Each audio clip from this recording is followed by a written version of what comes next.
Buying tax liens in the state of Alabama. This is where I'm at right now. I live in Atlanta, Georgia, but I purchase real estate in the state of Alabama, and I also buy tax liens in the state of Alabama. I want to show you the process, how it works in the state of Alabama. It is very easy, so stay tuned.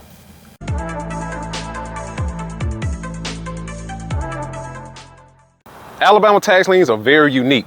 In the state of Alabama, taxes are due October the 1st and they become delinquent January the 1st. So if you don't pay your taxes between that time frame, the city or the county can actually put a tax lien on your property. And so right now I'm standing outside the probate building. This is where they do all the recording of the deeds, and this is where you can actually pay your taxes at, okay?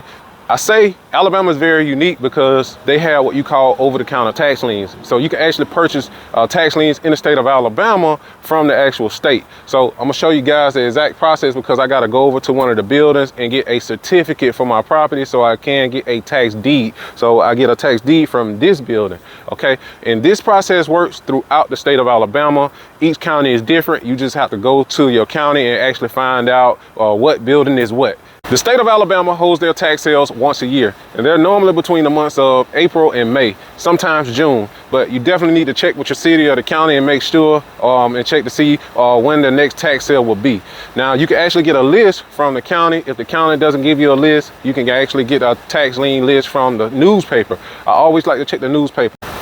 Once the city or the county auctions off the property between those months of April, May, or June, and if no one buys the property at that tax sale, then the state actually picks up that lien, and there's a long list of properties that the state actually have that you can actually purchase from the state. And this is how you can get those properties from the state. And then once you get those properties from the state, you still have a 3-year right of redemption period in the state of Alabama. And once that redemption period is up, you can actually receive a tax deed to the property. So just follow me around. I'm going to show you the process. All right, this is a property that I'm about to get the tax certificate to so I can get a tax deed to the property. So I got to go over to the state building, but I just wanted to show you this property right here. It's a land lot, and this is all I'm paying on taxes, $19.65.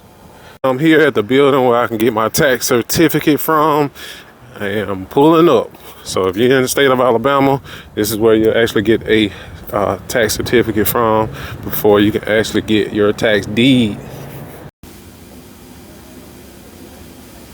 All right, guys, so I was unsuccessful today in receiving my tax deed because I have to fill out this form right here. This is an affidavit because I misplaced my original certificate and I can't get my tax deed today. Well, I could, but I just don't have the time. So just wanted to run through this and show you guys the process. So if you misplace it, you have to pay $5 and get this affidavit filled out. All right, so, but you get the point. So if you're looking to purchase a tax lien in the state of Alabama, these are the steps that you will actually take to purchase a tax lien in the state of Alabama. Don't forget, there's a difference between the state and the city. The state of Alabama actually has over-the-counter tax liens, and that's where I just came from to receive a tax certificate, but I misplaced my tax certificates, and that's my fault. So I can't receive a tax deed today, but I will get it another day. But this is the process in the state of Alabama.